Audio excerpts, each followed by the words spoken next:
The live setup is me and my regular band. We've been playing together for about 9-10 years.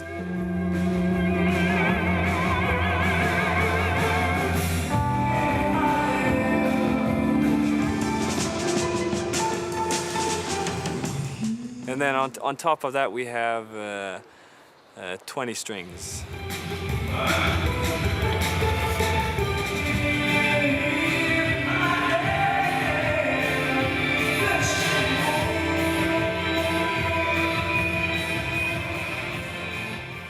Seems Stavanger is very, it's a cozy city, but I don't know if you've noticed, it's also a very a rich city.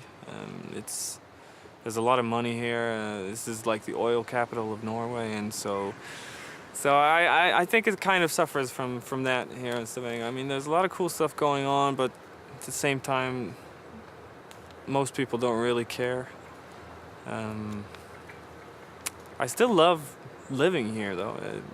And I'm part of that same thing.